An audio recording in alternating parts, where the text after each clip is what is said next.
Salam dostlar, mən Əfsanə, kanalıma xoş gəlmisiniz. Balidən salamlar.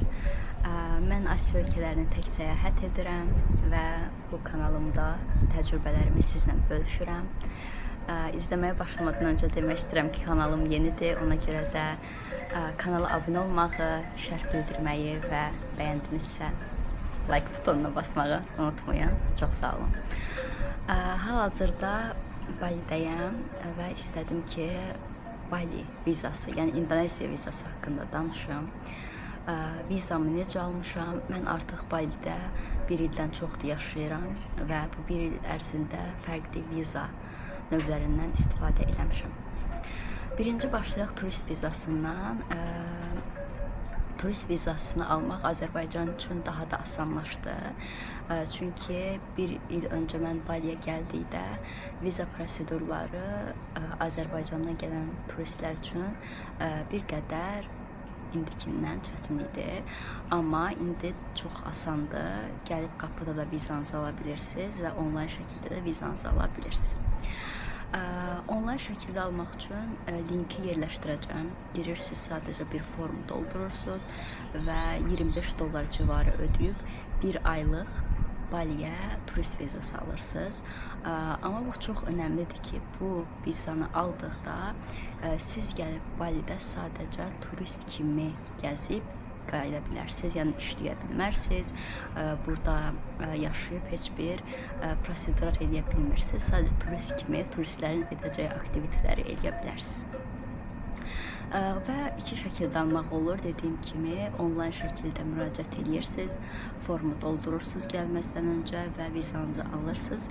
Və yaxud da mənim etdiyim kimi gəlib qapıda vizanızı alıb $25 civarı kimi ödəyirsiniz.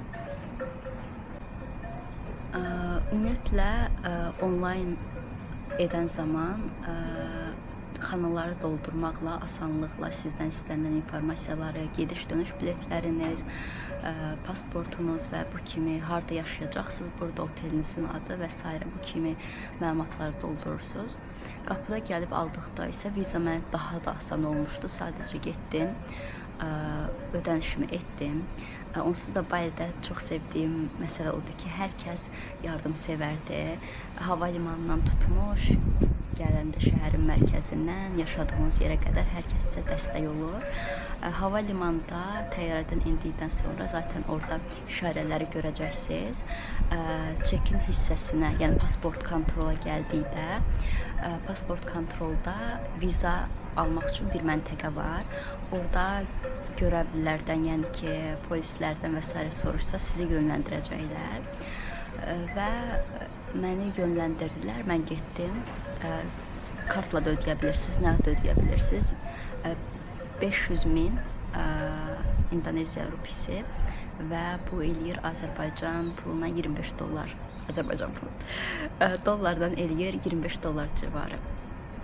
Və bunu ödədikdən sonra sizə bir kağız verirlər və onu yapışdırırlar pasportunuza. Bir ay ərzində burada turist kimi rahatlıqla gəzə bilərsiniz. Bonus, bir ay bitdikdən sonra siz rahatlıqla gedib bələdiyyədə 30 gün, bir ay daha ödənişsiz şəkildə uzatda bilirsiniz vizanızın vaxtını. Amma 2 ay tamam olduqda artıq ölkəni tərk eləməlisiniz və yenidən turist vizasından yenidən daxil ola bilərsiniz. Bu birinci vizadır, turist vizasıdır. Amma mənim keçən il Baliyə gəldikdə istifadə etdiyim viza burada yaşam vizası idi və digəri isə işləmək vizasıdır. Onlar haqqında danışmaq istəyirəm. Əgər Balidə bir aydan, 2 aydan bir turist kimi gəlib, yenidən ölkədən çıxıb, yenidən qayıdıb, bu kimi uzun prosesləri eləmək istəmirsinizsə, burada 6 aylıq və yaxud da 1 illik viza alıb yaşaya bilirsiniz. Bunu isə burada adətən agentliklər eləyirlər və qiyməti isə uyğundur məncə. Hər agentlik fərqli qiymətə etdiyi üçün burada sizə dəqiq bir qiymət deyə bilməyəcəm. Çünki mən 1 illik vizamda və 6 aylıq vizamda çox fərqli qiymətlər ödəmişdim və hər agentlik isə bunu fərqli qiymətlərə edir. Sonra isə ən çox istifadə olunan vizalardan biri isə burada işləmək üçün 2 illik KİTAS alırsınız. 2 illik aldığınız KİTASda Balidə sizə icazə verilir ki, ümumiyyətlə İndoneziyada siz burada yaşayasınız və işləyəsiniz. Gedib hansısa bir qurumda işləyə bilərsiniz və öz adınıza bir şirkət açırsınız istəsəz. O prosedurlar fərqlidir. Mənim heç vaxt burada şirkətim olmayıb deyə o şirkət prosedurları haqqında danışa bilməyəcəm. Amma bunu bilirəm ki, 2 illik KİTAS aldıqda siz burada işləyə bilirsiniz və öz şirkətinizi də aça bilirsiniz. Belə.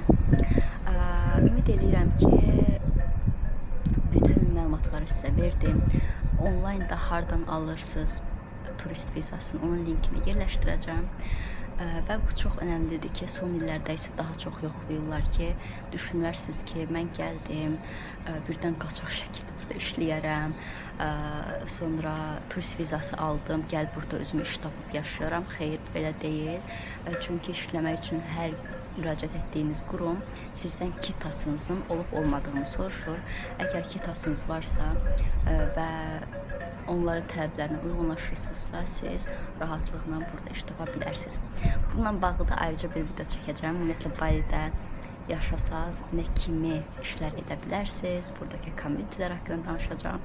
Belə, əgər faydalı oldusa, like etməyi, şərh yazmağı və kanalıma abunə olmağı unutmayın. Özünüzə yaxşı baxın. Növbəti videolarda görüşərik.